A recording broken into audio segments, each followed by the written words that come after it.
Suddenly, it's hard to breathe. Now and then, I get insecure from all the pain. I'm so ashamed. But I am beautiful no matter what they say.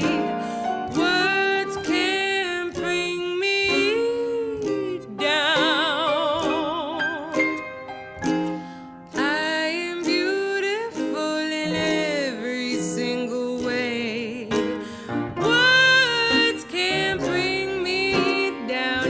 No, no, no, no, no, no, no, no. So don't you bring me down today. La, la, la, la, la, la, la, la. To all your friends, you're delirious, so consumed in all you do, trying hard to fill the emptiness. The piece is gone, left the puzzle undone. That's the way it is. You are beautiful no matter what they say. Words can't bring you down.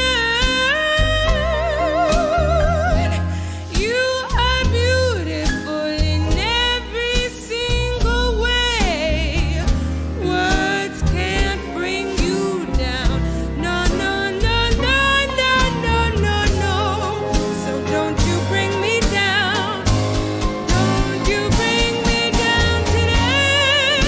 No matter where we go, no matter what they say, we're the song inside the truth of a beautiful mistake. And everywhere we go, the sun will always shine. And tomorrow we might wave on the other side, on the other side. We are beautiful no matter what they say. Words can't bring us down. We are beautiful in every single way. Words can't bring us down. No, no, no, no, no, no, no, no. So don't you bring me down. Don't you bring me down today.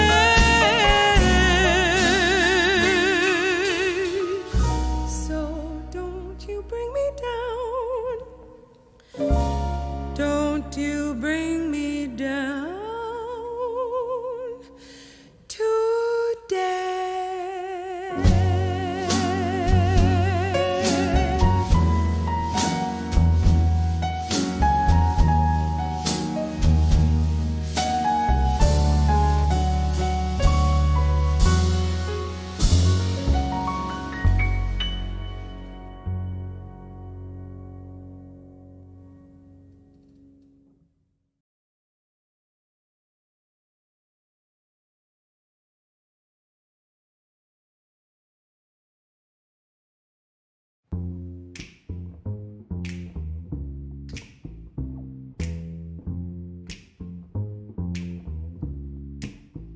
I'm gonna fight 'em off.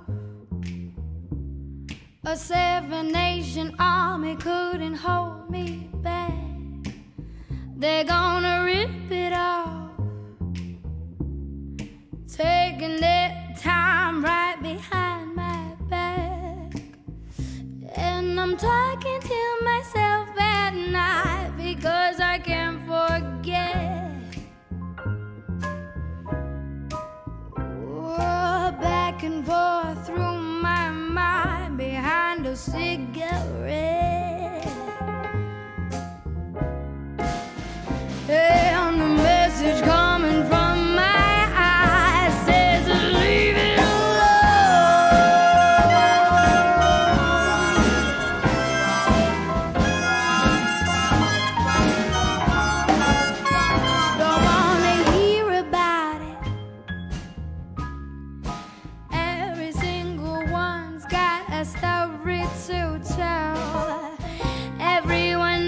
about it. Yeah, from the Queen of England to the hounds of hell.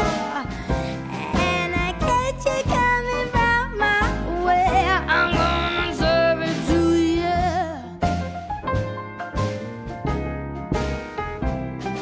And that ain't what you wanna hear, but that's what I'll do.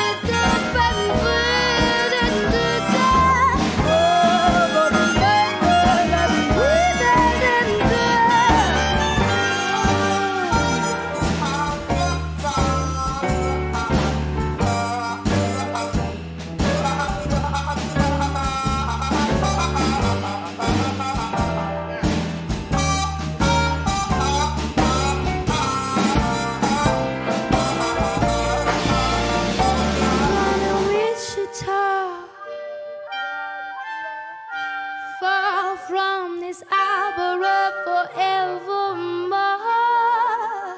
I'm gonna work the straw, or make the sweat drip out of every pore. And I'm bleeding, and I'm bleeding, and I'm bleeding right before my Lord.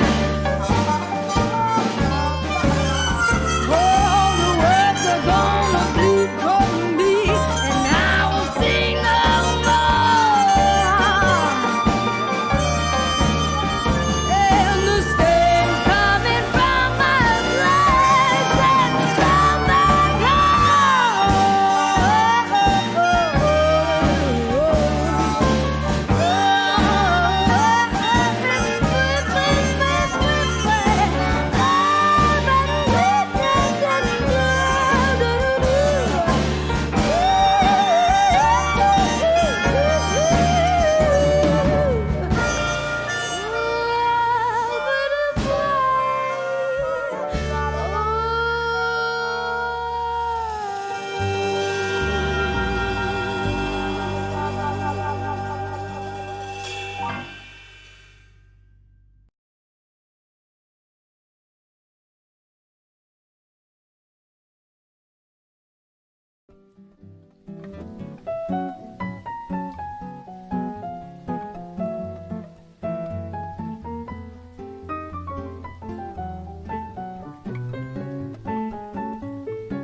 Hello everybody, welcome to the Comics Gator stream. My name is Brian. Sorry I started a little bit late. Just trying to play a little bit of catch up, but we are live, and I'm already working. I was working during the music. I was also like making coffee and shit, so I didn't want to make you guys wait while I was getting up and sitting back down and all that. So how is everybody doing? I am making some refinements. There was some things about the original drawing that I didn't like, so I changed it, and we'll see how this looks, specifically the face.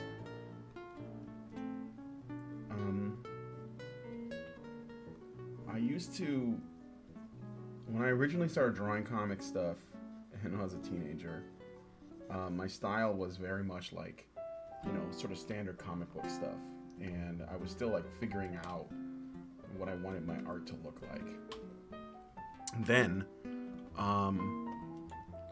when I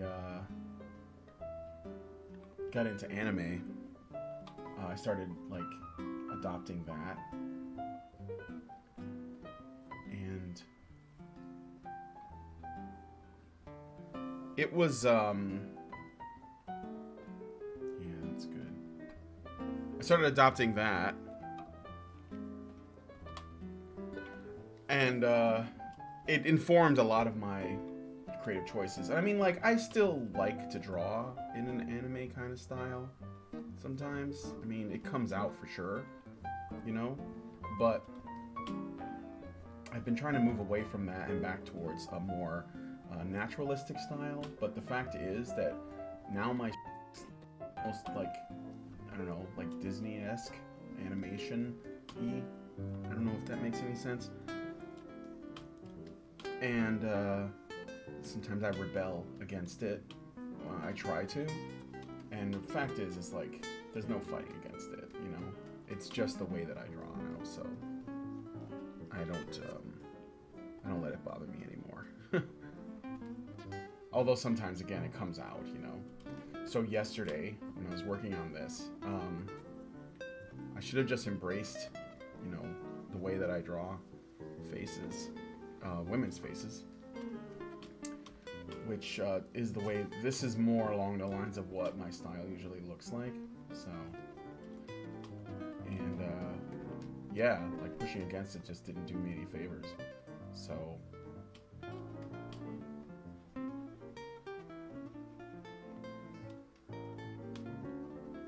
but, that doesn't mean that I don't have somewhat of an anime style or somewhat of a naturalistic style. It's just kind of like a blend, I guess. And that's probably the happiest place. My sound is low. All right, hold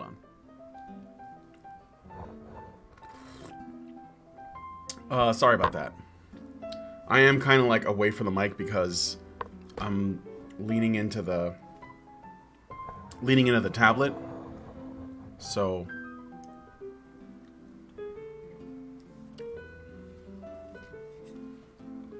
apologize for that. Okay, so what are you guys talking about?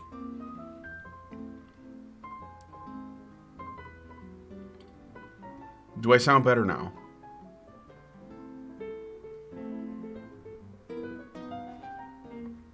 It's not that important what I was saying. I was just talking about how I made some changes.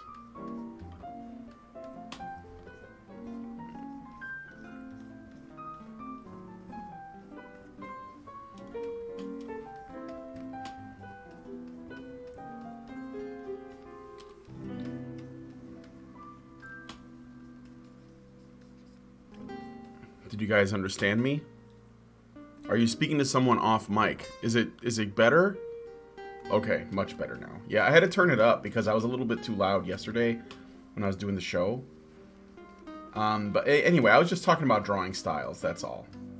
So, and how I had to change some things on this, on the rogue face from yesterday because my styles evolved a lot, changed a lot over the years.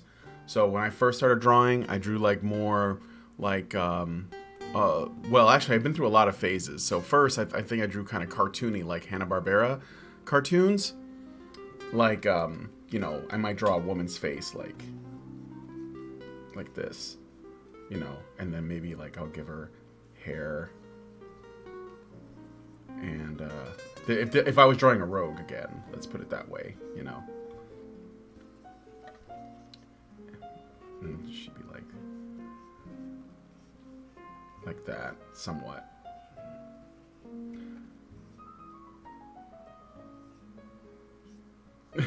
Not bad, I guess, but that was my, I'm being really, I got a Control Z, sorry.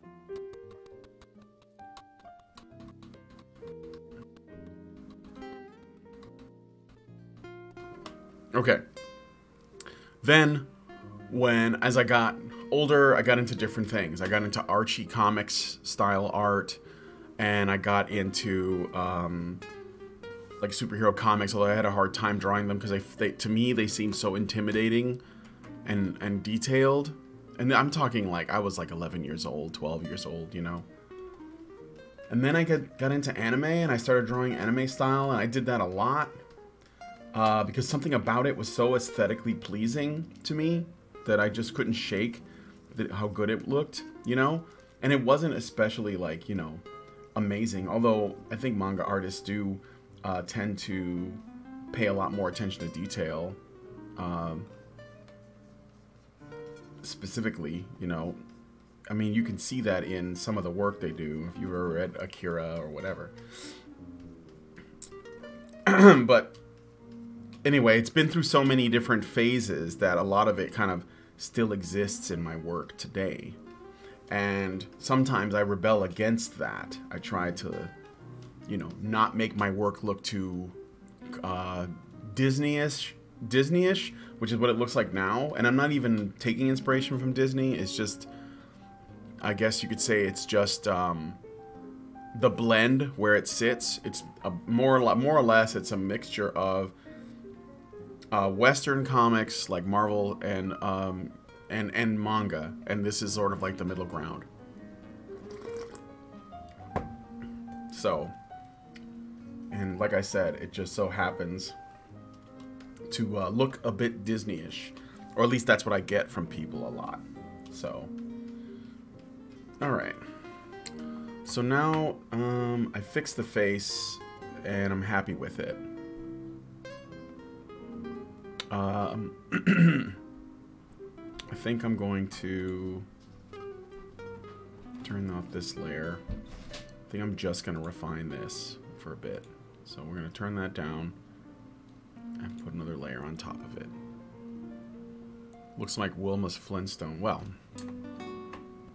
yeah, that's what I'm saying. You take inspiration from the stuff that you watch. So I watched a lot of Flintstones and Scooby-Doo. And that's kind of like informed, you know, the way I draw characters. So,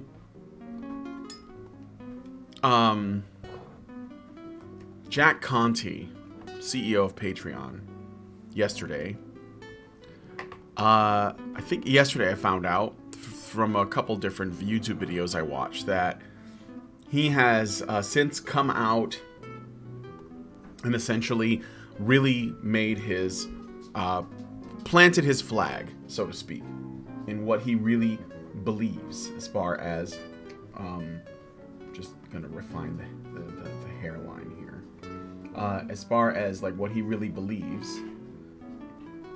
And I'm glad he finally just said, this is what I think, right? Essentially, he thinks that Patreon, and to be a tech person, to be a person in the tech industry that has a platform, you have a responsibility to do what is morally right. That's how they see it, right? And I'm glad he said it, because there were too many people, some of whom are people I know, that were defending him for the stuff that was happening. Essentially, not defending him.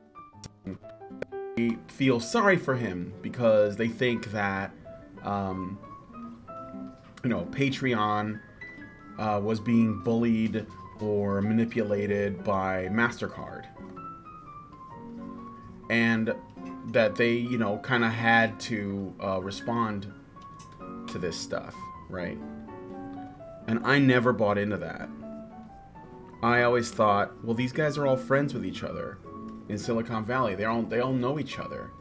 So why would, in what way would Conte be bullied unless he was always, you know, sort of an anti-SJW or free speech absolutist? Which I think people use this word, free speech absolutist, like it's something obscure or strange. I think it's you have to be one. You have to be a free speech absolutist today. Because anybody who draws a line somewhere, they're asking for people to move that goalpost. It's going to be a problem. You know? It's going to be a problem. I personally, my personal opinion, okay? There is no such thing as hate speech. there is just, I don't even know what hate speech means. And what I mean is, let's put it this way. It's so, there's so much speech that could be used as an example of hate speech that it's basically pointless to define it. Because what you're doing, morally right, but who decides what is moral? Well, that's what I'm saying. They do. The people in Silicon Valley, their Overton window of what's right, which is a lot narrower than most. I would argue, it seems to me, it's narrower than religious fundamentalists in the West, like Christians and Jews, because at least with Christians, I don't know about Jews for sure, but and I'm not saying that to throw any shade. I'm saying that I don't know any, so I don't know, like, if I know what I'm saying as far as that goes. And the reason why I say that about Christian fundamentalists is because, yes, they often will say, I have a problem with, this thing. But I don't really see them say, and so therefore we're going to take it away from people. I don't see that, That seems to me, that's where the line is at. It's like basically like, okay, do you take people's platforms away? Do you try to ruin their lives? Do you try to get them in trouble with their job or, in their social life and all that? Do you do that? Even if you have a problem with them,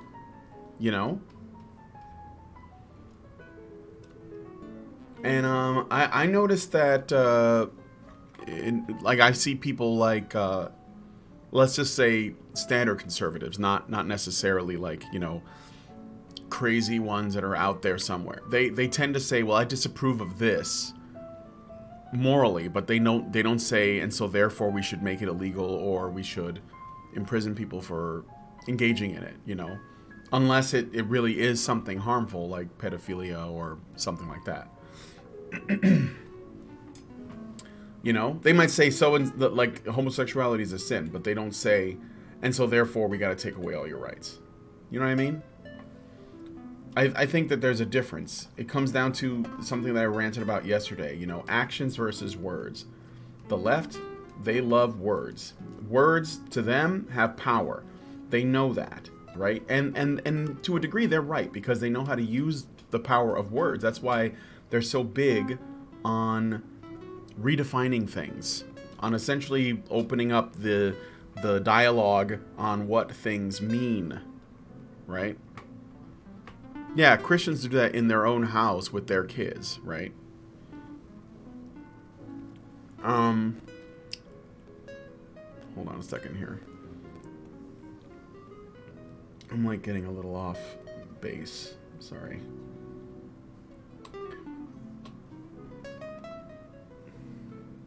But like, you know what I mean? Like it's let's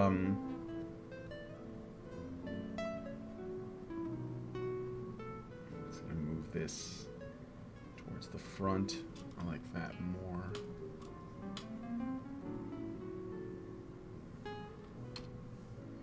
Okay. And we'll go back to the pencil. I'm just saying it's an important distinction, and the left is fine with doing that. They're fine with they know that the words have power. That's why they don't, they have the idea of hate speech exists for them. It's because they want to be able to identify people who engage in wrongthink. That's how you do it,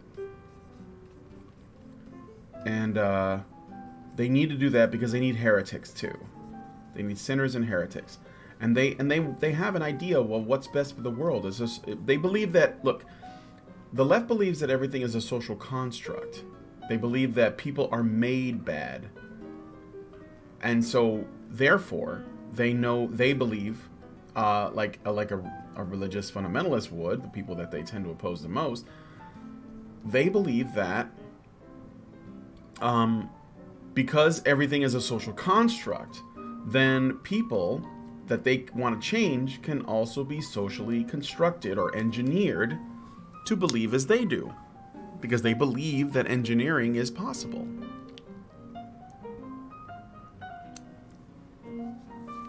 Right?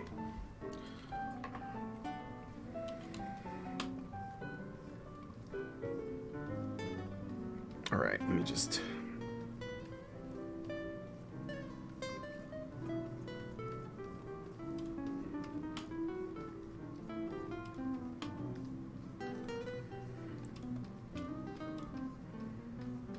Okay, that's just like a general layout of the hair.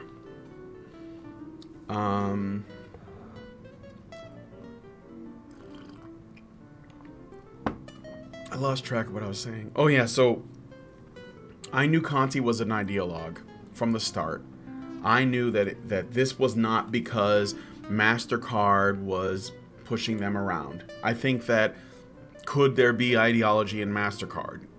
Yeah, of course. Sure. But I think that MasterCard doesn't respond to ideology. I think MasterCard responds to money.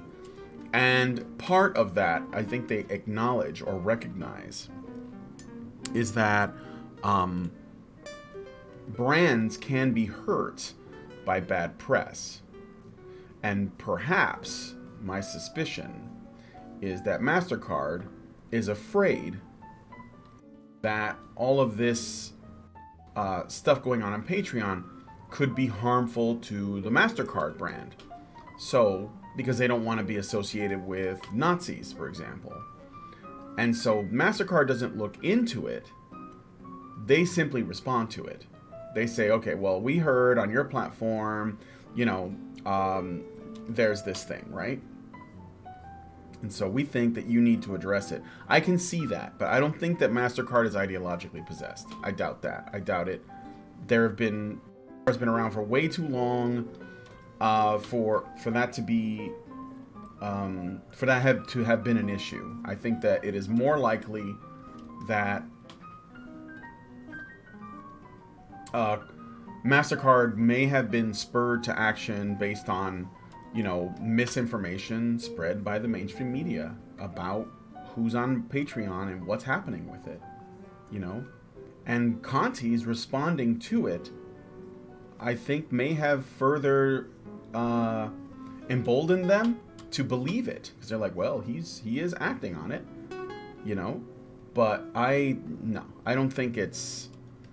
I think that Conte and his friends at Patreon, his Trust and Safety Council, they genuinely think that there is hate, and they always did, that there is hate on Patreon, and it exists on the internet, and it's their responsibility to try to make the internet safe. And they said so. Conte literally described Patreon as a safe space. Like this thing I saw, right? And that he is taking it upon himself to try to create that environment that he wants to make. Essentially that culture he wants to foster. He sees himself as a curator that controls the content on Patreon and who gets to be on it and who doesn't.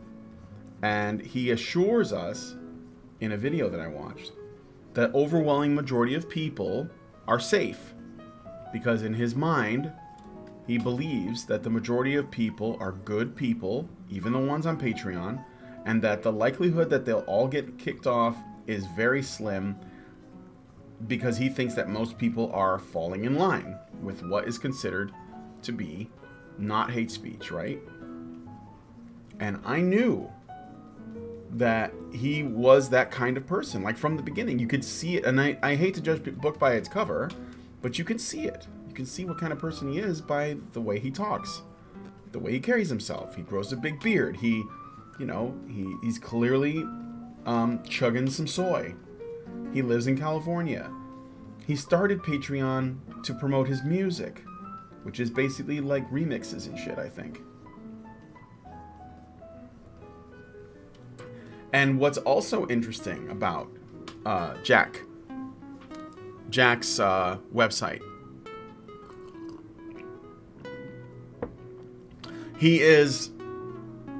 Patreon is redundant. Nobody needs it. Nobody. Let's see. I think the hair looks like the Ghostbusters 2016 Egon chick haircut. Social engineering is possible, but it must be done incrementally. Yeah, they've been doing it for generations, Ken. They've done a good amount of social engineering. Social engineering is about moving the Overton window, right, to where they think it should sit. Michael Keller, everything is not a social construct for SJWs unless they realize... Everything is a social construct unless they realize it's not. Then there are biological differences that must be accommodated. Yeah. But they're getting to the point where they think those are social too. Shaman King, they think the mantra, nothing is true, everything is permitted, is meant to be taken literally. Michael Keller, if they're concerned of not having Nazis... Those with the SS uniforms are those labeled Nazis by SJWs because SJWs don't know what they're talking about. They must be concerned of being aligned with neo-Marxists. No, they are the neo-Marxists. They don't have a problem with that. I think all of them are egging each other into going even further than the other. I am Jack's discarded soy latte. Well, they're all friends, man. Like, and they're like they're bullshitting everybody, and people are falling for it. Like. Jack Dorsey on Joe Rogan's podcast. He appeared on Gad Sad's podcast. I don't think that they took him to task, man. And Joe Rogan was like, he said, oh yeah, he's got a really hard job, you know, managing Twitter. That must be insane. It's like, you don't have to manage Twitter. Just make sure people aren't putting any fucking snuff films or pedophilia on there and you're good. It's not that hard. Bullshit, Joe Rogan. And you know, I'm sorry, but it pisses me off that this is where Jack Dorsey goes. And I know it's because he knows that Joe is going to throw him softballs all fucking day. Because that's what Joe does. He doesn't disagree hard with people. Unless, of course, it's like Steven Crowder or something, which he has. Or Gavin McInnes. Or Alex Jones. Or Owens, you know, like, when it comes, it seems like... When it comes to some conservatives, I won't say all, but some, Joe takes it easy on them. But we're talking about, look, I know the Joe Rogan podcast is, you know, he'd probably say, first and foremost, it's entertainment. Okay? And I have a hard time disputing that. But does he not realize that the only reason why people would want to watch a Jack Dorsey Joe Rogan podcast would be because they want to know if he's going to respond to all the bullshit that's going on Twitter and all the people getting banned? Does he know that? Here's what I dare Joe Rogan to do. Joe Rogan, get James Woods on. Get James Woods on. He is a Hollywood guy, so you've had lots of famous people on. He's super smart. I mean, the guy's got, I think he's got like an IQ of 200 or some shit, I swear. And he's based as fuck. But you know what? I don't think Joe will do it. Because I think that if he did, James Woods would hold his feet to the fire until he actually started answering some legit questions and talking about the important shit that's going on.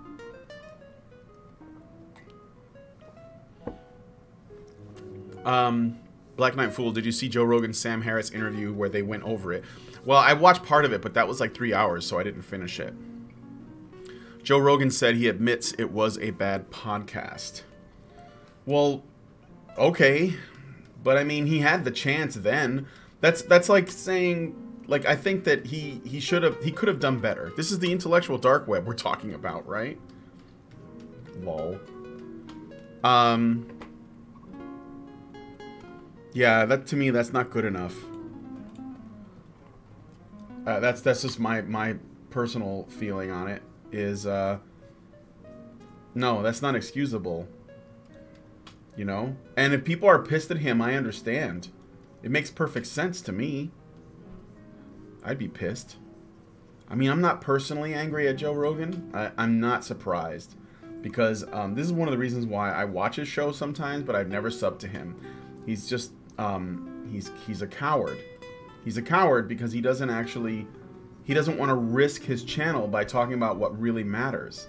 You know, he reached out to Karen back in the day to get her on his podcast, and then he pulled out. Why? Well, because Karen's beliefs are way outside the Overton window. You know? And I think that he dropped the ball, because if you're really after the truth, then you're going to go wherever. You know? Even if you end up getting like a crazy person on, like, so what? It still makes for an entertaining show. I mean, what Joe Rogan podcast has had the most memes in 2018? I think it was 2018. Which one? Who was the guest? Do you guys know? Who was the guest on Joe Rogan's podcast that actually had the most memes? The most discussion? The most fun?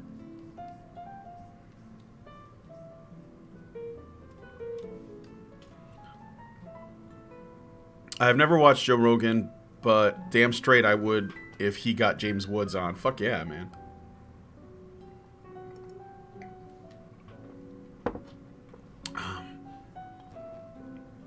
Black Knight Fool says they went over things that they wish they would have mentioned.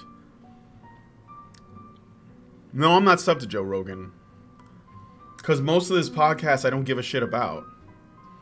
Elon Musk? Yeah, that was alright. I think it was Alex Jones, though, Ken. The Alex Jones Joe Rogan podcast, that was the most memed podcast.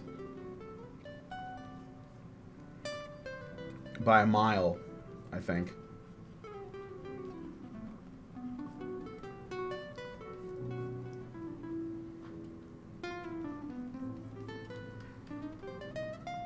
Jordan Peterson? No. It got a lot of traffic, but Peterson's been on Joe Rogan multiple times. So I don't think it was the Peterson one.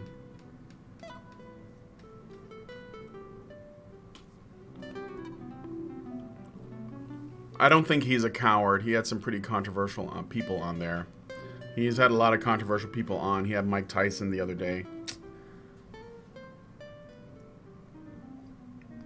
I don't think Mike Tyson's that controversial.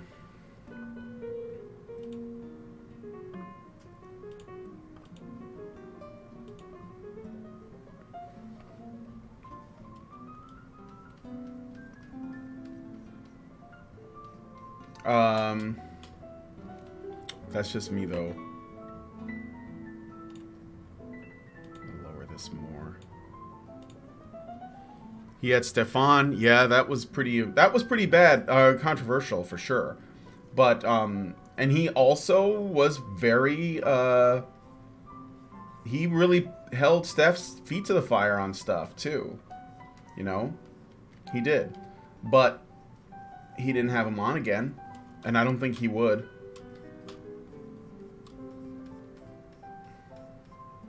I know he's had Milo on. And again, he probably won't ever have him back on again. You know?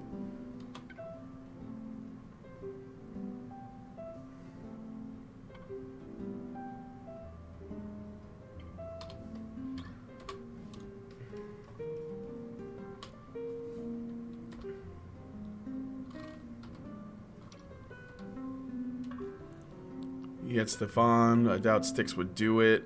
He should have Styx on. Yeah, Alex Jones was the... I would say that was the most memed one. I wouldn't say that's the most... Alex Jones is not that controversial. He's like a...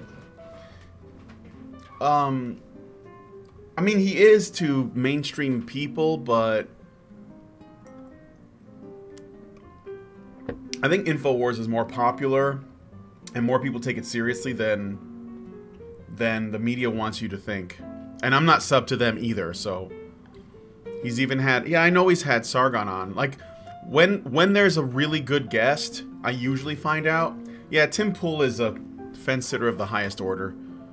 Did Tim Pool call him out for the Jack Dorsey interview?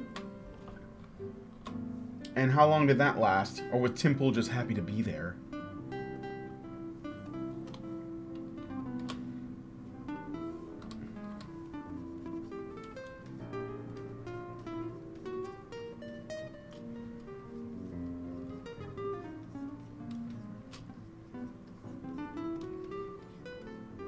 I only know 2 things about Stefan. He bitched about out some guy who donated him $1, and he tried to start a cult, or acted culty.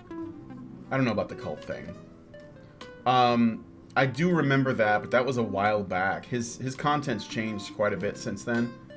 I am sub to Steph. I like his videos for the most part. I mean, sometimes he says some stuff that annoys me, specifically when he talks about feminism. I think he misses the mark, but the thing is, that's most people. So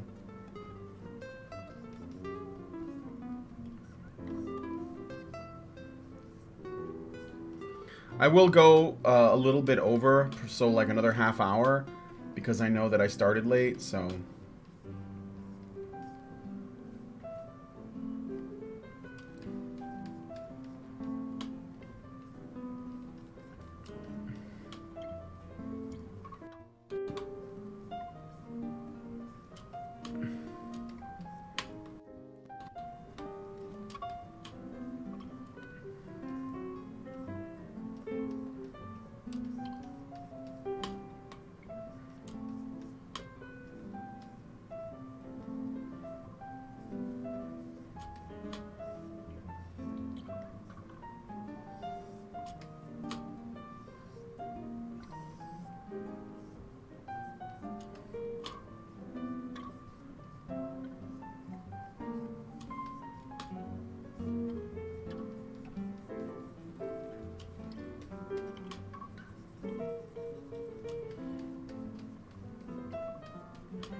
All right.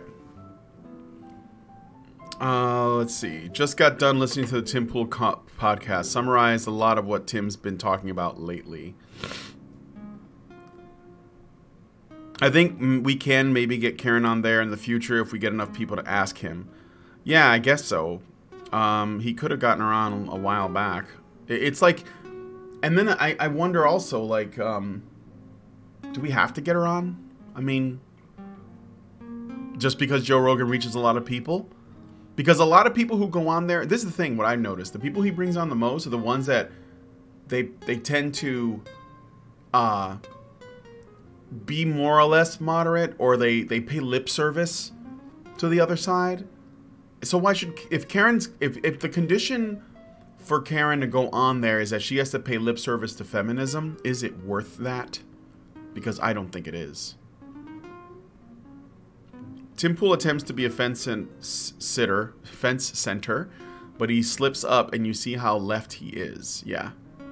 I really have no idea what you guys think a fence sitter is. It just sounds like an insult you use for anyone that doesn't blindly agree with you. No, it's not that. There are things that I think are complicated issues that you should take a centrist position on until we know more. For example... for myself, I'll say abortion is a tricky question. I see both sides.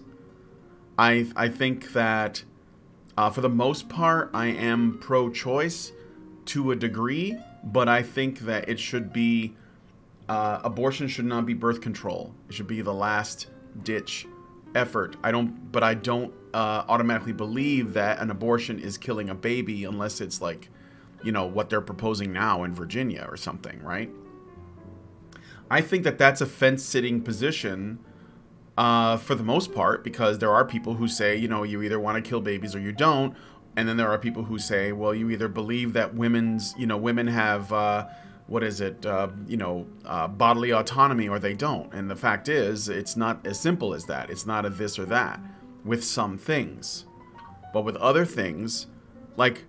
I don't think that any version of feminism is acceptable at all. I don't care what people say it claimed that it did.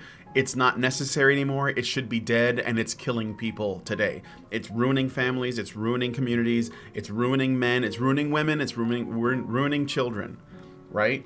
It's broken. It's way past broken. It has been, and it always was. I don't, and if somebody tells me that that's, you know, they're going to sit on the fence for that, and I know the information, I'm going to call that a fence-sitting thing, yeah. And I don't mean that as an insult. I mean it as, I guess, a kind of either willful ignorance or it's a cowardice.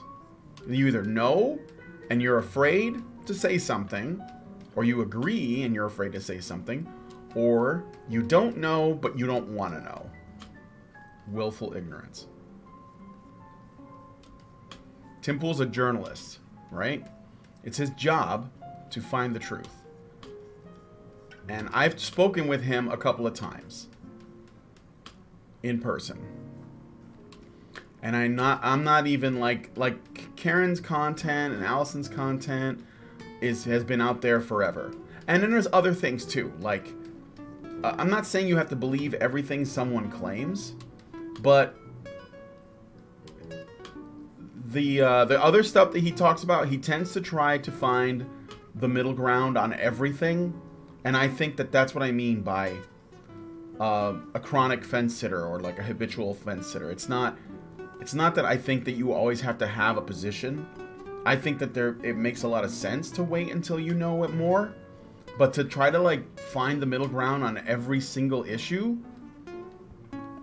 no. That doesn't make any sense.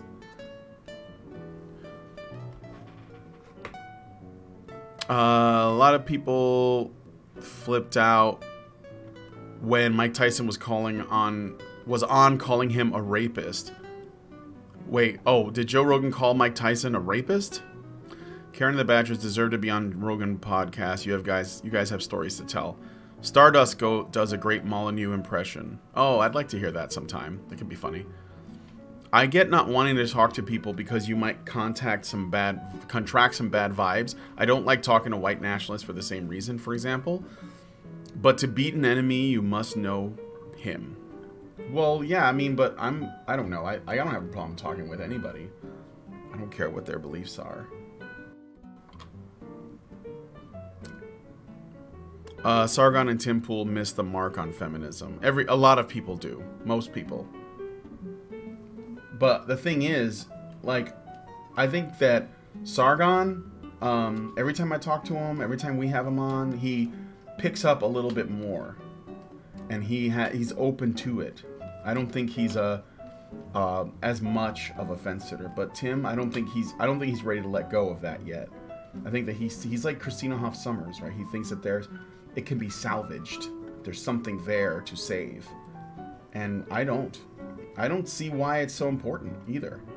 I think that's the thing that really bugs me. Like if somebody told me today, you know, the MRA label is dead, you can't call yourself that anymore. Well, I wouldn't care. I would just say, okay, well, I'm just gonna, you know, I'm gonna do what I'm doing, and if we're just gonna call it something else, whatever. I don't care if you give it a name at all. Because I'm not turning it into a religion. It's just a series of goals, an end game. You know, there's something I want to accomplish. If we can accomplish it, then great, mission complete. Now I can go home. But that's not what feminism is, right? And the thing is that people like Tim Pool, they don't see that. They think I think has the same kind of fear that a lot of people do, where if you stop, if you let go of some of the things that we thought were common sense causes that are no longer necessary, or maybe they never were, then somehow we're gonna like lose progress, you know? And I don't think that that's the worry. I think it just comes down to what is legally in need of change. I don't care what we call it. Let's fix problems. You know?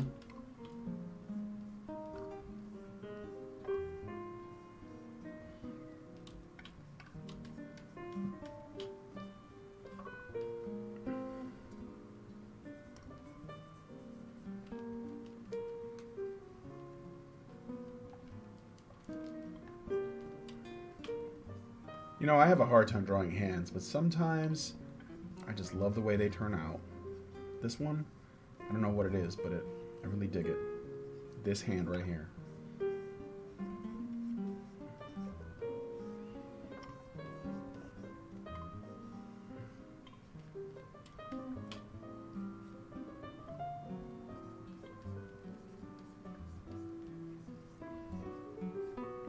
So what did Tim Pool talk to Joe Rogan about, and what did Joe Rogan have to say about it? Because I'd be curious to see what two fence sitters would argue about.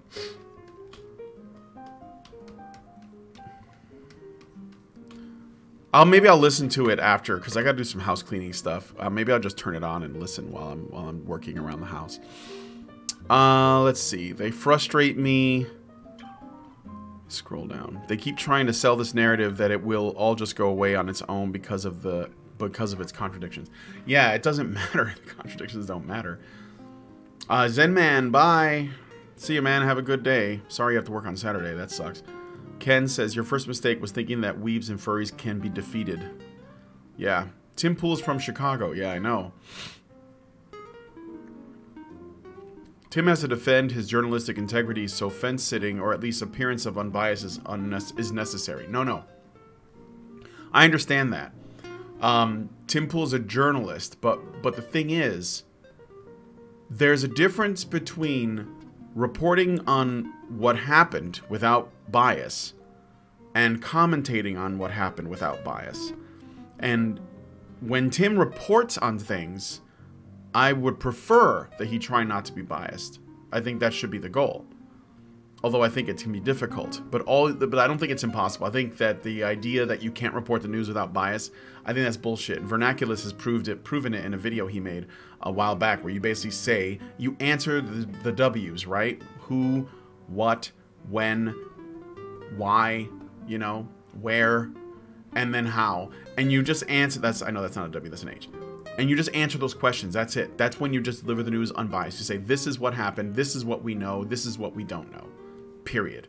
But when he makes a video, he doesn't just tell us what happened. He tells us what he thinks about it. And that's when the bias comes in. So it's okay to be biased in that way. It's okay as long as you're making it clear that, okay, here's what we know and here's what I think. But when he comes to the point where he says, this is what I think, and then he fence sits on stuff that it's usually pretty clear, you know, that there's no need to straddle the middle ground that much. I think that that's needless. He doesn't have to do that.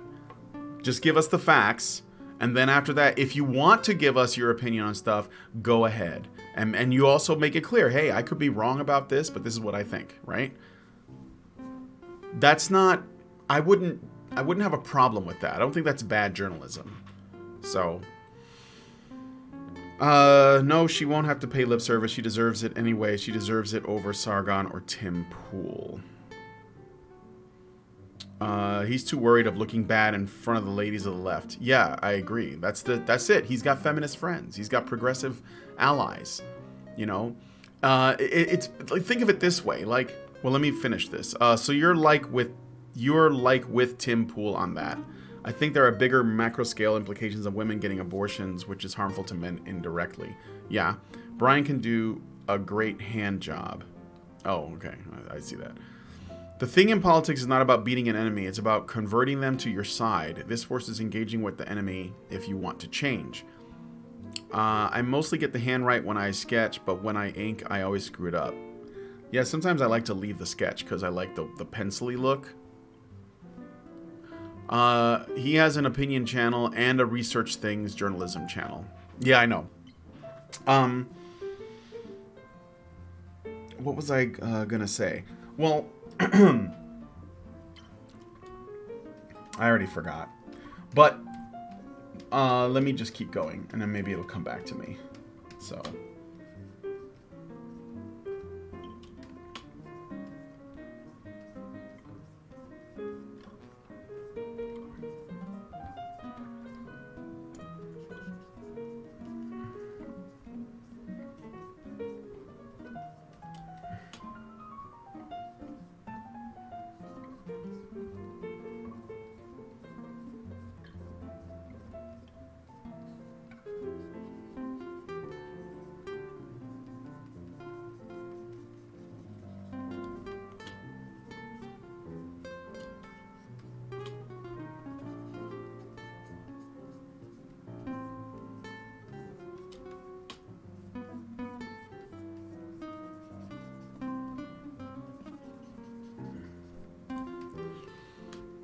By the way, will you ever sue Trevor Noah for raping you?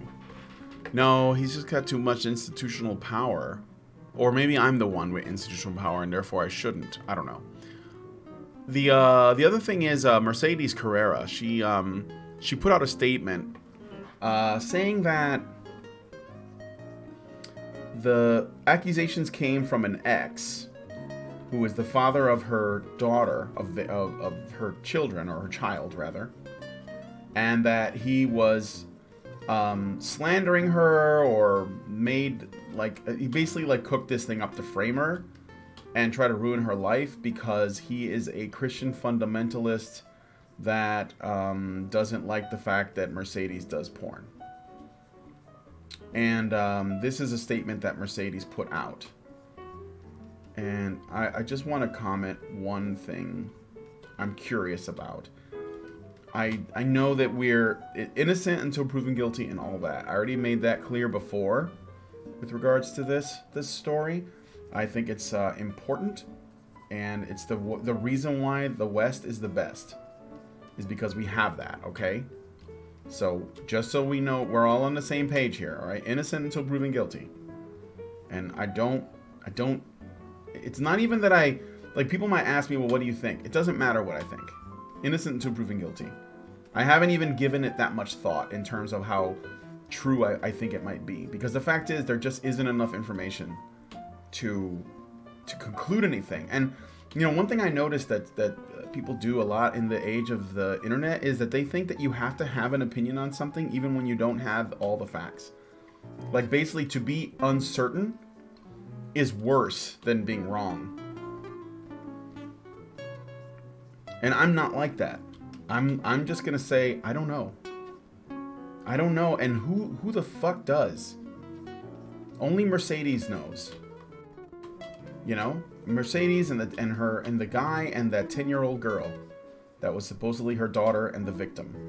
Only they know for sure what the truth is. Nobody else does. But that being said, why was Mercedes with a fundamentalist Christian? Like, wouldn't they have known that, you know, I mean, he could have, like, found Jesus later. It still makes a lot of sense to me that this dude had children with her and was a fundamentalist Christian and didn't wife her up, right? And she went into porn. Like, isn't that a bit fishy, though? Just that is a little bit weird. I think that's a little bit weird. Again, I could be wrong. I don't know the details, you know? And I'm not presuming that she's lying or anything like that, because it could certainly be true that this is what happened. I just think it's fucking strange.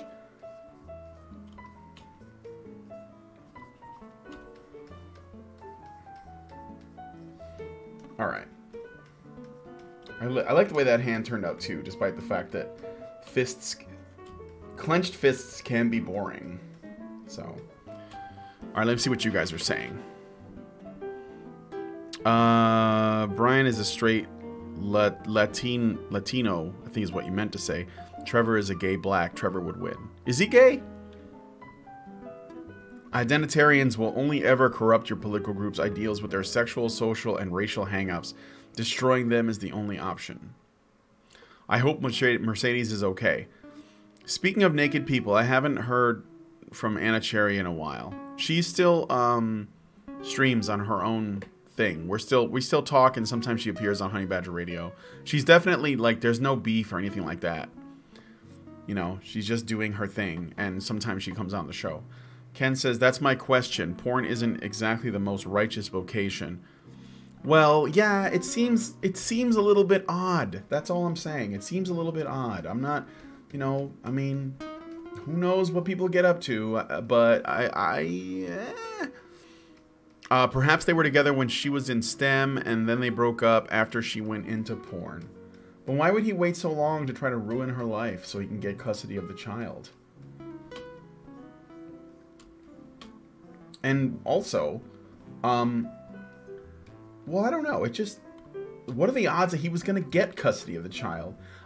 Now, I will say that based on the fact that the police found drugs and guns in the apartment, although I don't think the guns are a problem per se, that doesn't look good optics-wise. I mean, the guns could be a problem in terms of custody, but in terms of like her, you know, her likelihood of guilt for the pedophilia, the molestation, whatever. Yeah, I don't think that that's actually gonna do much. I don't think that there's much there, but who knows? I thought judges were impartial in the past, and I was not right about that, so.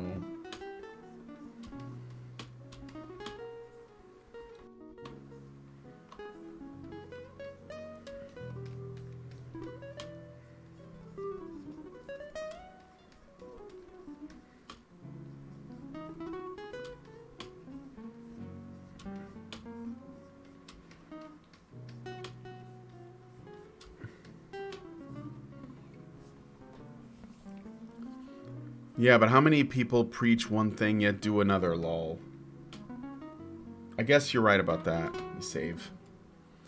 That's fairly common. I guess. Well, maybe it's not. Maybe we just see the exceptions and we think it's the rule. You know?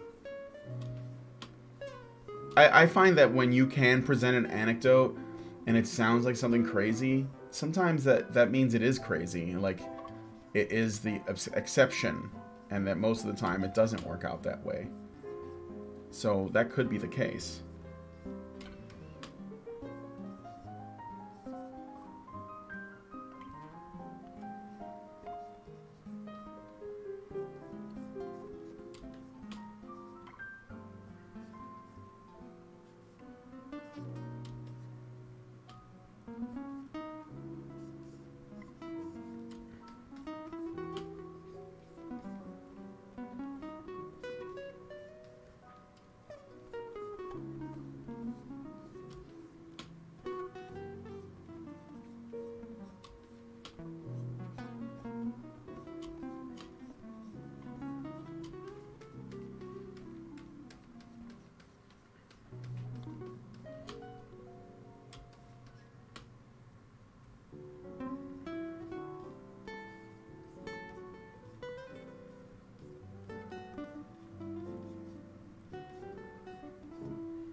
Regardless of whether she's guilty or innocent, it's pretty crazy to see how much her appearance has changed in such a short space of time. Well, are you talking about the mugshot? Because, I mean, she wears makeup. She probably... I don't know if... I haven't seen, like, any, like, newer photos, but... Doesn't she just wear a ton of makeup to do her job, like most porn stars? I think a lot of them fall apart without their makeup. Even Mia Malkova. That's my second mention of her this week.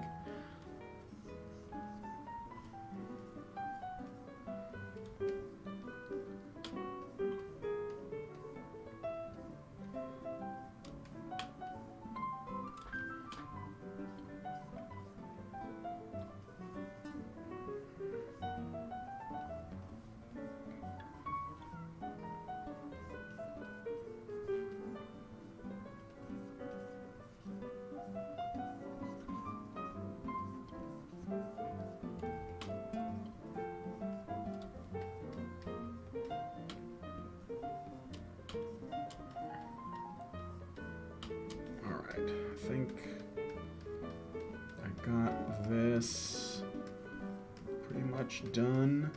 Let's try to ink this now.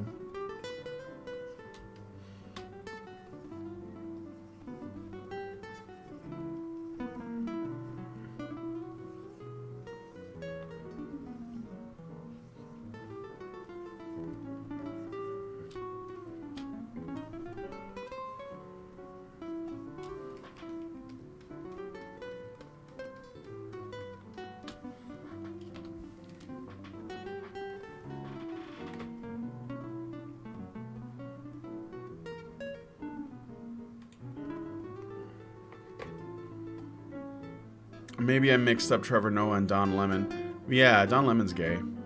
Yeah, mugshots can be pretty bad, especially if they're like hungover or something. Yeah, I don't check Short Fat Otaku's video. I did watch it. I didn't like look at it though. But I mean, I saw the mugshots, but I didn't see any other photos. I mean, she is in her 30s, so the wall is coming. But I think it's mainly like got to do with her not being in the most presentable state because she's not in public when they got her. She was in the privacy of her own home. You know, they were probably just like, I don't know when the arrest happened, but it was probably not on the set is what I'm saying. So even with makeup on, the difference is crazy. Yeah, Latino women, man, they age like fine wine. Sometimes they just turn into vinegar. Let's see.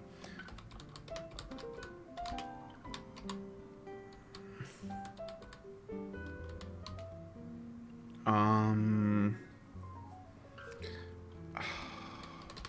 afraid that I'm gonna get naked photos. Good thing I'm not sharing pictures. I mean, oh, in 2016.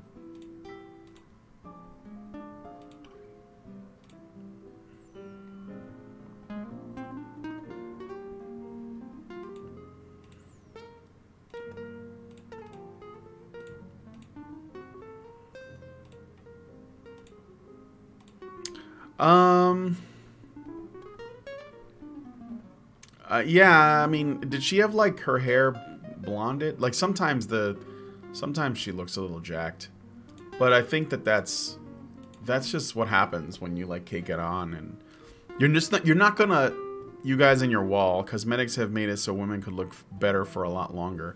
Yeah, only for as long as the cosmetics are working. The wall is real, man. Makeup is bad for the skin, yeah. It is, because it closes your pores. And when you use it a lot, it's very bad for your skin.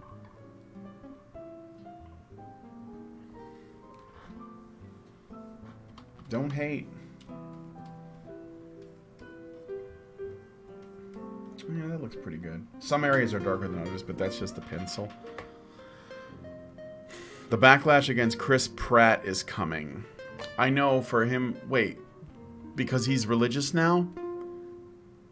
I mean, he was probably, like, trying to find God already. I mean, leave the guy alone. You know? Okay, I'm gonna try inking this with a different pen. Let's see, what does that look like? I kind of like that pen, but let's see. What's this one look like? That's a little too, sketchy. No. How about the brush pen? Oh yeah, I like that. Yeah, I heard about the Chris Pratt stuff.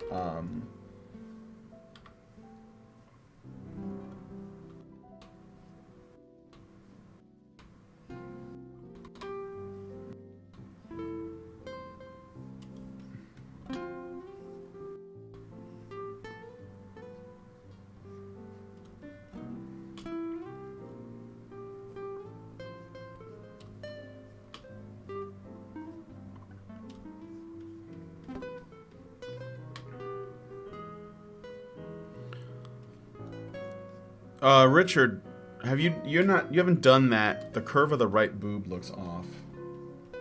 This is not the curve of the boob, but I know what you mean. It's the wrinkles. I'll fix it when I get to that. I think that's what you mean, right? And the church he goes does the pray the gay the way. Uh-oh. Well, alright. Guardians of the Galaxy.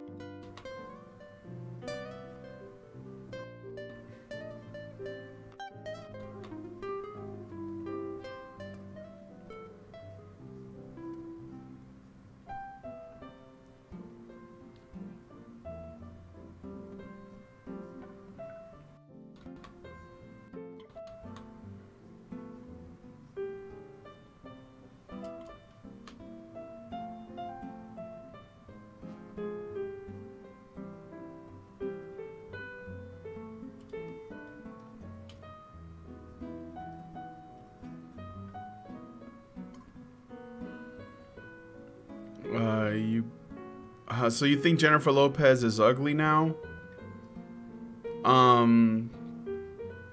No, I think some people age better than others. Jennifer Lopez is okay.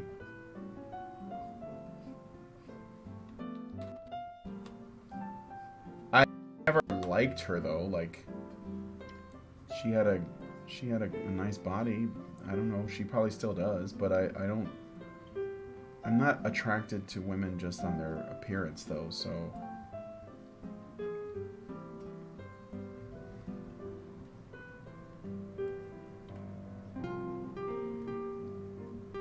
The thing about J-Lo is, she looks a little bit too much like people I'm related to. So I can't really get into her that much because I think of my cousin.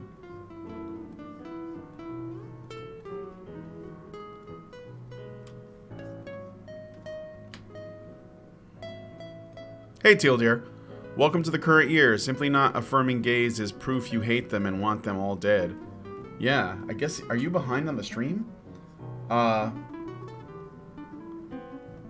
was just talking about, well, I forgot what I was talking about. The wall? I guess? Black Knight Fool's trying to challenge me on the wall? The wall's coming for everyone. Yeah. I hope it does. We need to control immigration. Oh, wait, no, you're talking about something else.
Hello, Mr. Deer. Everything hits the wall sooner or later.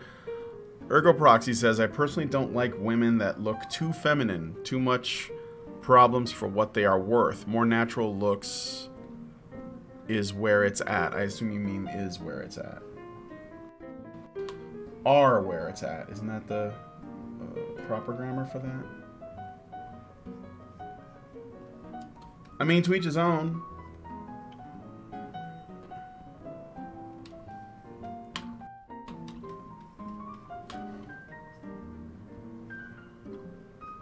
My wife doesn't wear makeup, so.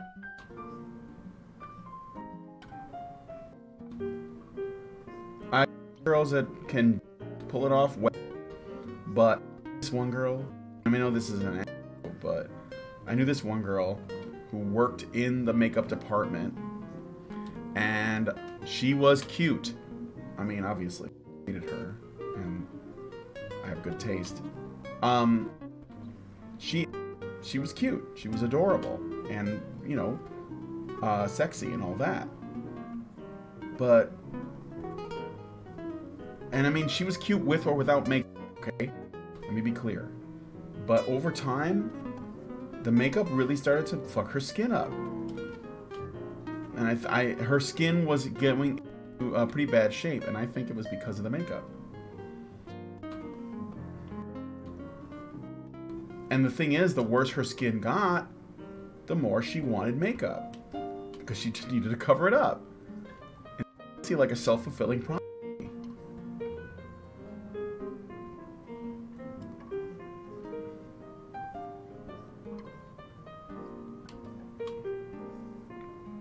And I think that that's generally par for the course.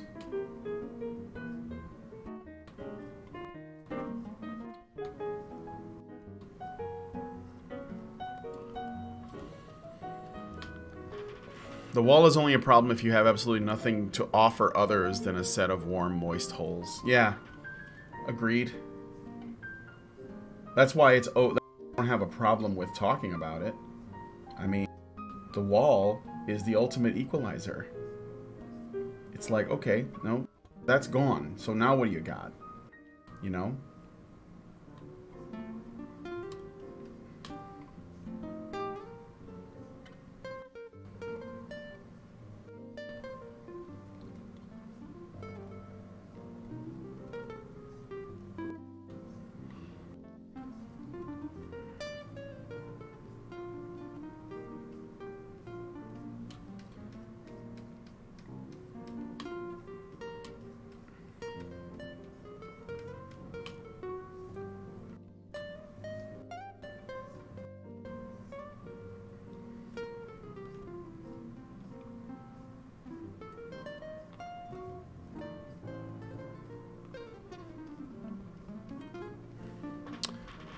They still have to do more shooting.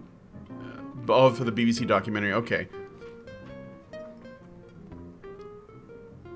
Yes, Brian, rub it in how you actually found gold at the end of the rainbow. Try to say again without Control Z. I'm sorry, I don't know what I was saying at the time. Makeup should be control substance. Yeah, it should. Define the wall. Is that some sort of weird MGTOW thing? It's basically when a woman hits the age where her beauty starts to, her physical beauty starts to decline. And I mean, it's the reason why women wear makeup, because they want to appear to be young and supple like they used to be. Young girls, you know, teenage girls, they wear it too, but mostly it just enhances what's there and takes it into like crazy fairy fantasy land where no women look like that.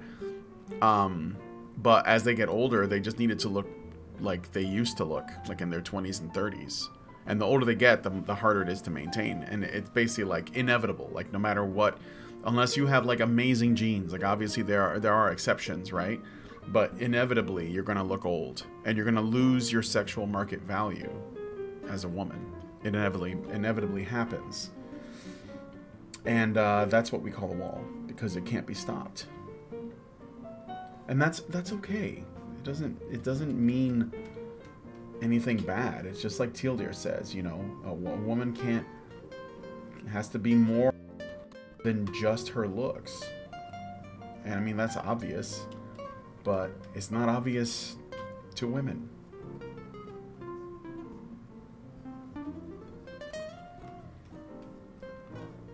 At least not always.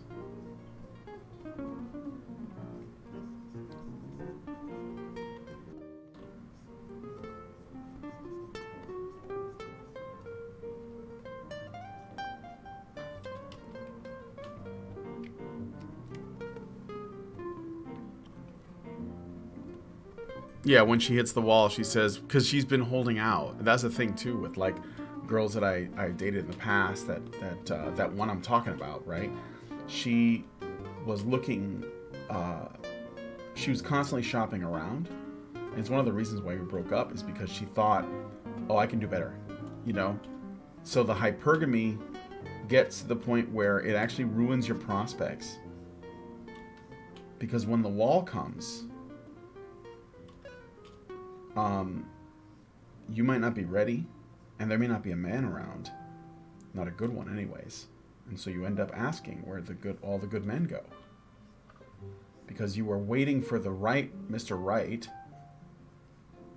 and Mr. Right never came.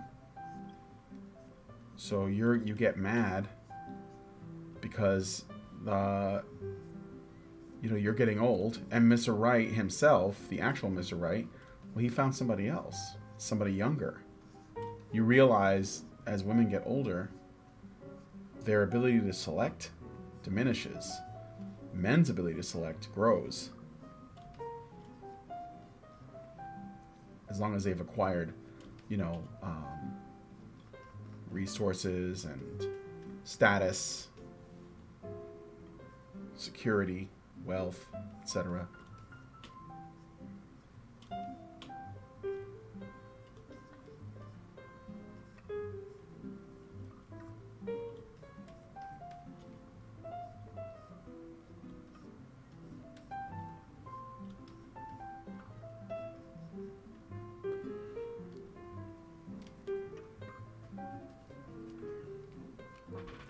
The wall means that a person, usually a woman, has passed the window of their fertility and her looks begin to decline rapidly. Men have a wall too. It's just much later in life. Yeah, but women don't usually judge men by their appearance, but their health will decline. And men don't live as long as women, so yeah, it comes with a lot of different challenges. It's passive-aggressive MGTOW shit that's supposed to scare women out of getting old and kind of pressure them to get married younger or just get off on the idea that they might be unhappy. I don't know.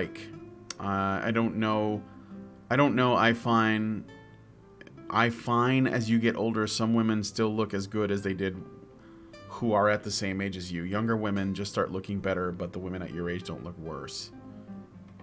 Men are not gauged on their looks as much, so the wall doesn't hit men as hard. Men can go bankrupt and face similar social problems. Yes. There's plenty of good men, they just don't want them because they don't match up to the massive list of wants and demands. Well, because women have been told that they can have whatever man they want, and so they end up batting way outside of their league. And they see men not at their level as way below. And that's basically like so women are already hypergamous, sure. But this is like taking it to a whole other level when you tell them that they deserve even more than their natural hypergamy would like probably drive them to. So, as a man, I find I have a broader range of what I consider attractive in women than I did when I was younger. Well, the thing is, I think hitting the wall doesn't... Okay, I don't know what MGTOW say it is, okay? So don't lump me in with those guys. But what I think the wall means is that you don't have the freedom to pick men at your discretion. Your value starts to diminish. So that means that super alpha dude that's got all the money and all of the security and all of the stuff that you want may not want you as much because there's a younger, fitter, more genetically attractive woman that he's going to go after instead, because at high levels, at the top percentage of men, they actually get to pick. And these women don't have that power anymore. But there will always be a man, no matter what you look like as a woman, like in 99% of circumstances, there will always be a man that will be fine with you. But those women just have to bring their standards down to earth, and then they can find those men. But most of the time they don't, and the wall is an equalizer. That's what I'm saying. I'm not saying that they become trolls and nobody wants them. There are men that will fuck you no matter what, okay?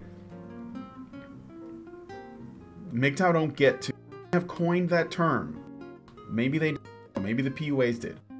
But they don't control the truth of it.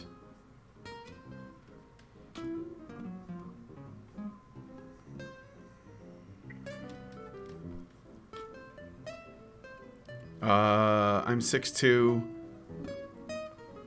That's a giant. 6'6". 6'2". My dad is taller than I am.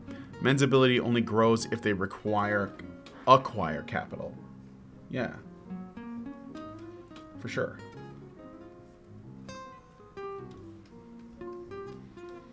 I remember I dated a girl, and she said,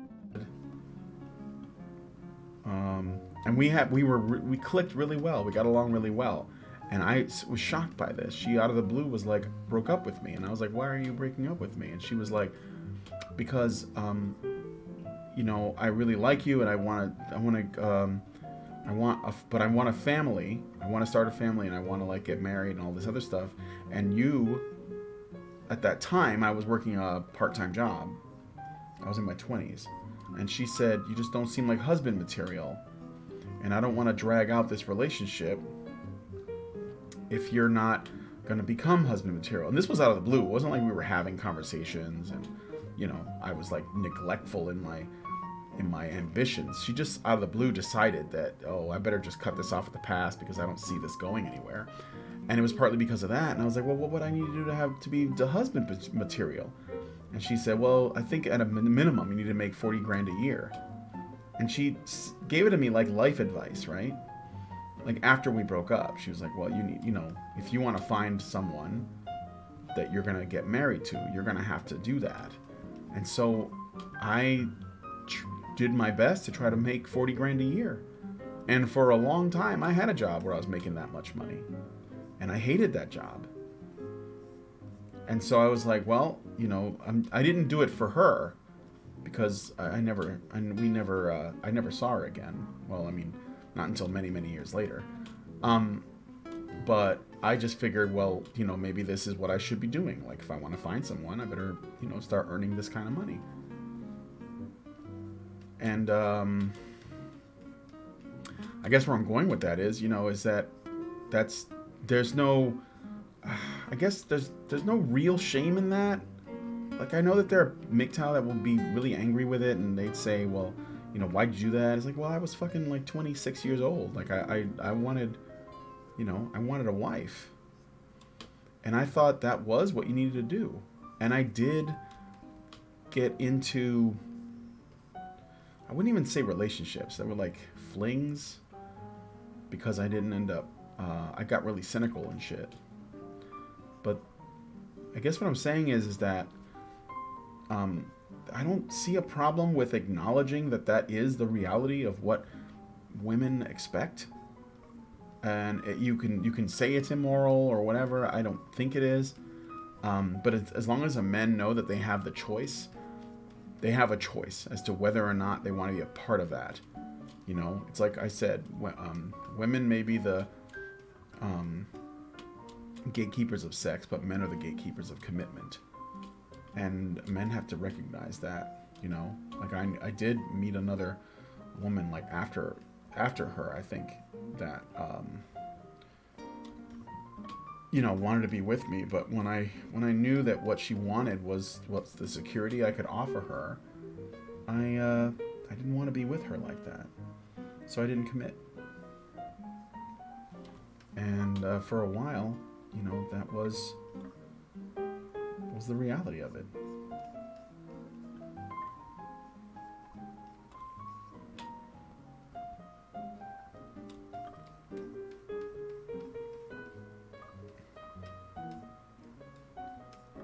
All right.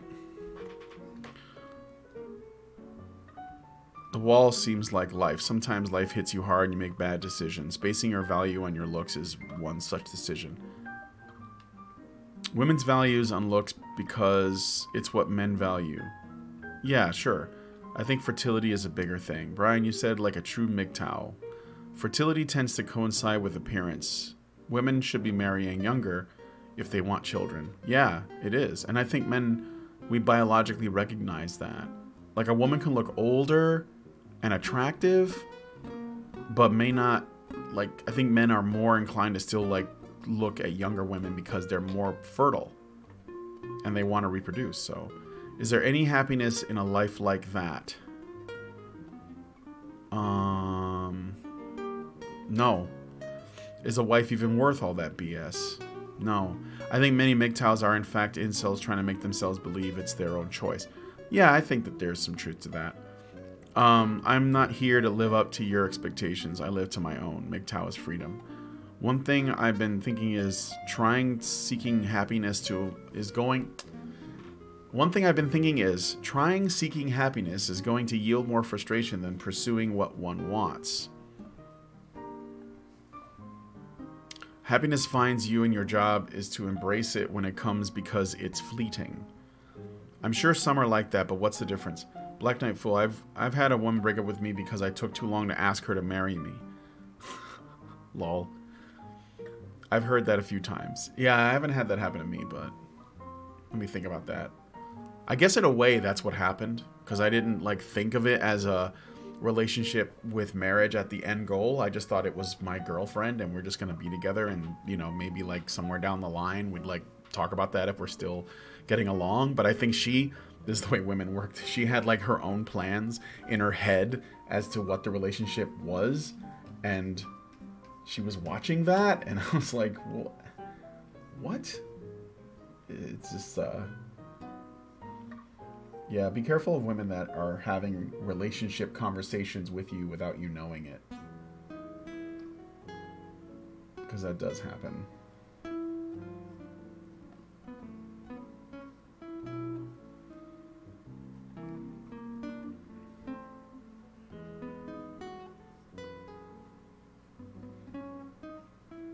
I think I have to go soon.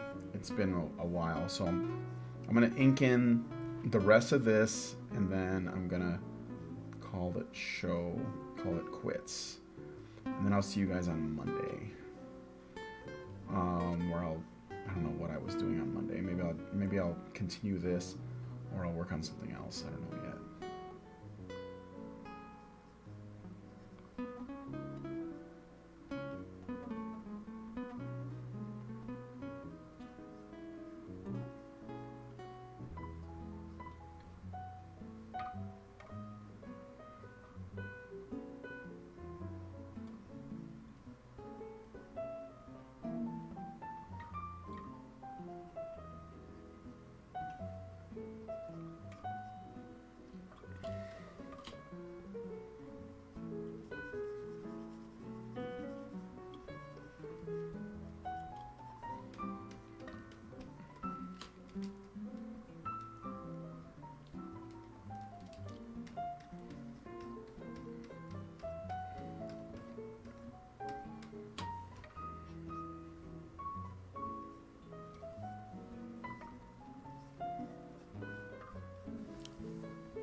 Do you guys think that talking about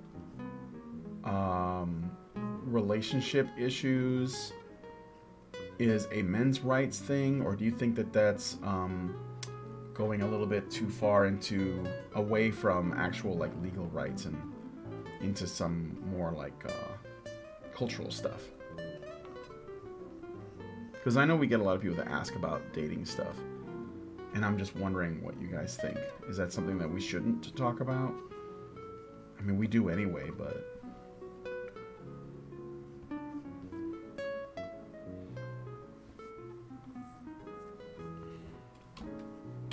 Yeah, men are supposed to be mind readers.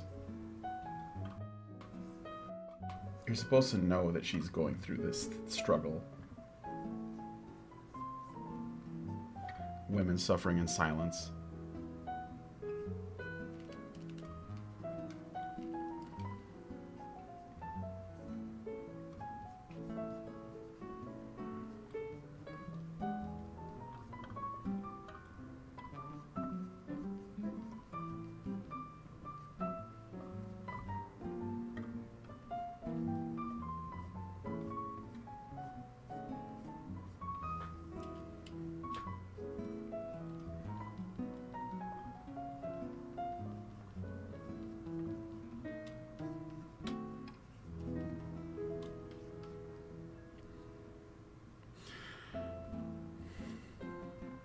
I don't think it's a men's issues topic per se, but it's not unrelated.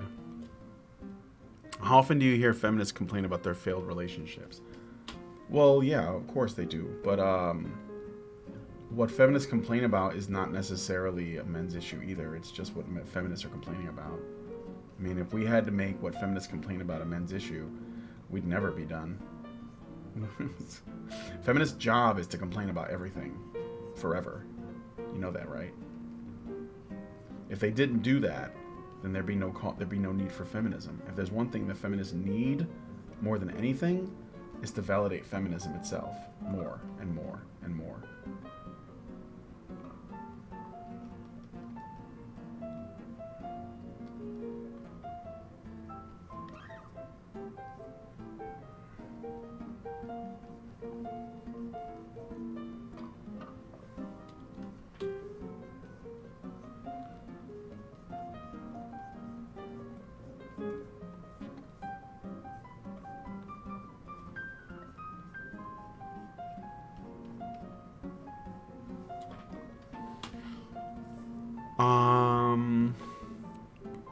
I will only date women who have a few years of fertility at least left.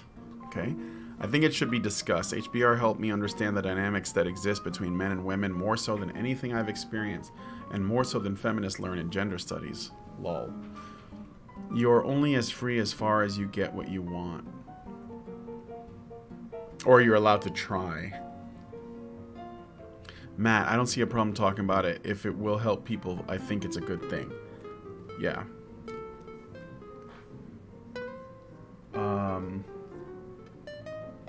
Well, I mean, I don't mind talking about it. I don't consider myself an expert, though, by any stretch. Like, I'm figuring this shit out, right? But it's so helpful to know. It's like the thing is, it's just like a lot of the stuff that we bring up, it's absolutely true, but so few people know it because you're not allowed to talk about it, because it involves critically looking at women's behavior, female behavior. Because ultimately, that's what it's about, right? And the funny thing is that, you know, women and feminists could learn a lot from this too about male behavior and masculinity. But they don't know about masculinity. They don't want to know. They don't understand masculinity at all. That's why they call it toxic. Women need their own red pill about men. Because if they're getting like their tips about masculinity from a Gillette ad, then they don't know anything. Richard Orrit says, I have no empathy.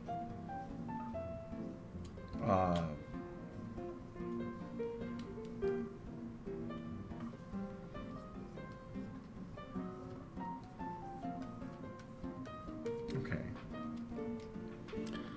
If I want to smoke weed and I can't smoke weed, then I'm not free to do that. If I don't want to smoke weed, then be able to smoke weed is useless as a freedom. It doesn't have to be about you, though. The way I see it is, I'll never, I don't know if I would even, like, let's say I never buy a gun. It's possible that I might not, right? Let's say I don't, for whatever reason. Let's say I'd make a personal choice not to buy one.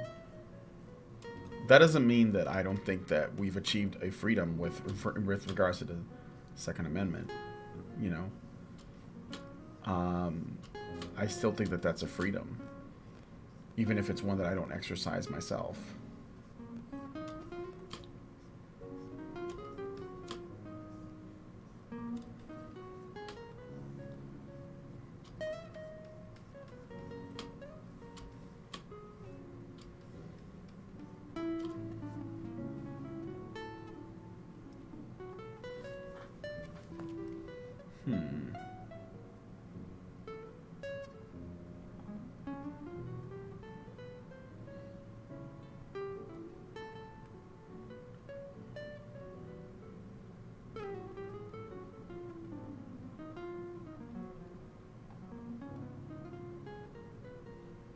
I do find it hilarious that people who liked the ad and liked the message, but turn around and started crapping on the people who didn't, calling them man babies, etc. Like, really? Lol? Although it doesn't surprise me. People have a hard time compartmentalizing that shit. I think I'm going to change this boot. It's just bothering the shit out of me, but I'll come back to that. I won't do it today, because it's like almost 2 o'clock. I've been going for a while. So what I'm going to do is, I'm going to finish this line here, and then we're going to go back up to the hair, and I'm going to fill that in.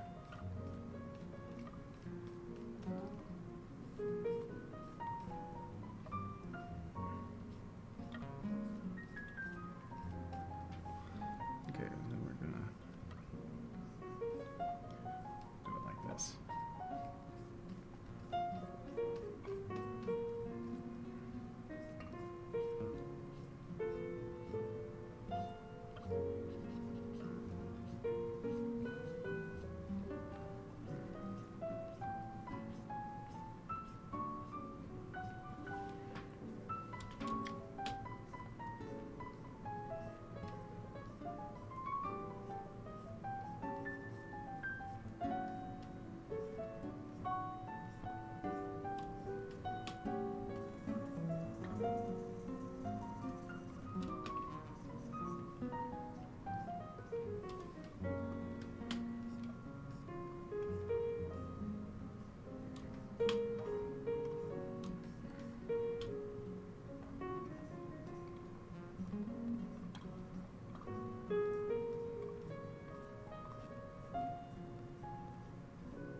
rotate this picture. I think it's... Wait, let me save it before I fuck this up. I'm going to a women's march in London on the 9th next month.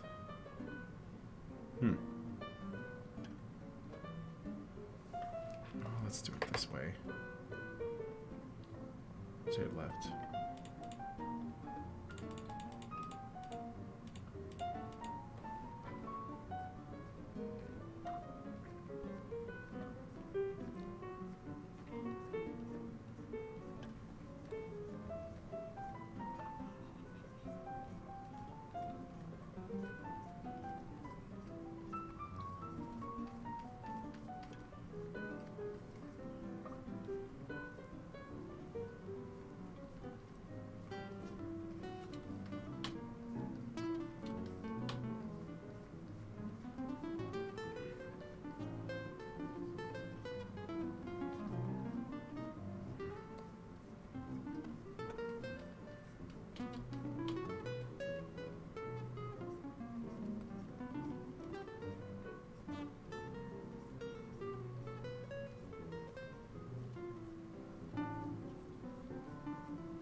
Nah, I'll leave it alone. Looks alright. Okay. Let's, put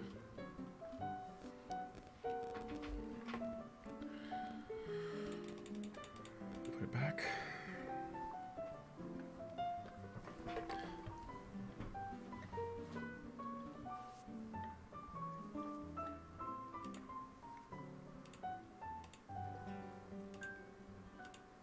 All right, last bit.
All right.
Okay, I'm going to stop here. So there she is so far. Whew, let's see what you guys are saying, and then I'm going to quit out. So, let's see. If Bombshell... Let me scroll up a little bit, because I missed a few things. The UK has a lot of free things. Yes, those freedoms have to be protected, and that's why you don't surrender them and say, well, I wasn't planning on using that freedom anyway. So someone may have the freedom to exploit their own property on Earth, but then also at the same time use up all earthly resources. They always have an indirect impact on others in the long run. Everything we do has an impact on others. What's your point? At the end of the day, it's men who provide rights and freedoms because they have to protect them. Okay. Question for Brian. If Bombshell becomes animated, who do you want to be the voice of the main character? I don't know. Somebody I like, I guess. I mean, who do you want to be the voice of the main character? I don't know. I have to think about that. Women do not provide for this. Okay, Zaranx, Brian. Other than Rogue's powers putting her on the outs with society, what else would cause her to go punk? I think it's safe to assume her 80s design was the point. Well, she started off as a villain, and that could have been it too, because back then, when they did villain designs, they would purposely make them look a little bit off. Male villains often had a lot of variety in their body shape and faces and stuff, and they were more fun to look at because they were, you know, everything was like pulled here and there. With female villains, they didn't do that as much. Most of the time they just made them look dangerously sexy as opposed to just traditionally sexy. So, you know, their eyes were more almond shaped, they wore jewelry, they had like the Marilyn Monroe thing where like they had like the eyes were like slightly I don't want to say sleepy looking, but you know, bedroom eyes you could say. And they might have slightly more angular cheek features, like higher angular cheekbones and things like that. But then sometimes they would do stuff with their hair to make them look different. And so Rogue started off as a villain, and I think that they gave her a white streak. If you look at her original design, this is before the 80s X-Men Rogue, she wore like a green and white thing, I think, and her hair was slicked back with a white stripe down the middle. I think that it was partly because of that. And I do think that, yeah, it has to do with being an outcast. Like in the 80s, the punk thing was actually a very common recurring visual theme with the X-Men in particular. They were always like the weird team. Of all the superhero comics, they were the weird ones for the time, as mainstream as weirdness can be. So, you know, if you look at the Morlocks, for example, they were just a bunch of really wild-looking characters. And I think that they weren't all bad guys. They were just trying to survive. You know, they were mutants. And I think the designers were basically taking the stuff with like characters like Rogue and Callisto and Forge, and they were just like taking it further. And so we're going to come up with really crazy looking, you know, characters. And they had that punk aesthetic, you know. So yeah, I think that it's partly what you're saying, and I think it's also a product of its time in terms of like how comic designs were sort of the modeling for it, you could say, the archetypes. All right, women don't tend to care for men as a whole. Okay, you guys are talking about other stuff.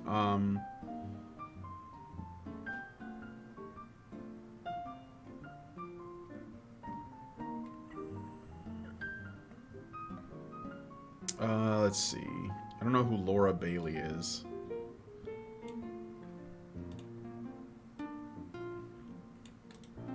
Should I Google this? Oh, voice actress Laura Bailey. She does Kid Trunks. I'd have to hear her voice. I could tell you depending on how good her voice, like what her range is. So, all right, it's the basis of lesbianism. Okay, women are. Yep. Maybe you feel no obligation towards other people. Maybe that's just okay. That's a whole other conversation. Who feels? You guys are just arguing. Brotherhood of Evil Mutants. Yeah, she was a villain at first. She has a husky voice. Okay.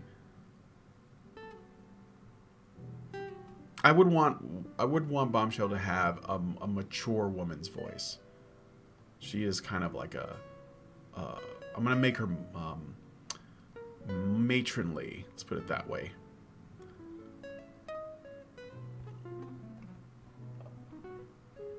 She voiced Lust in Full Metal Alchemist, not Brotherhood.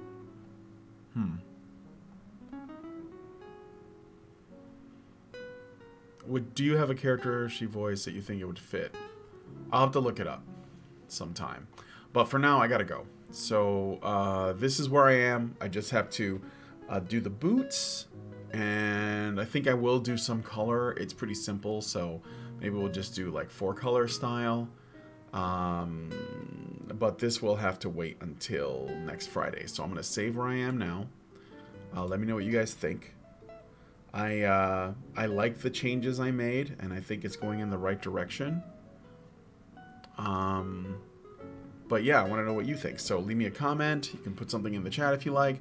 Also, be sure to subscribe if you're not already, and hit the bell for notifications to make sure you know when I go live. I try to do one of these every day at noon, although I won't be able to do one tomorrow.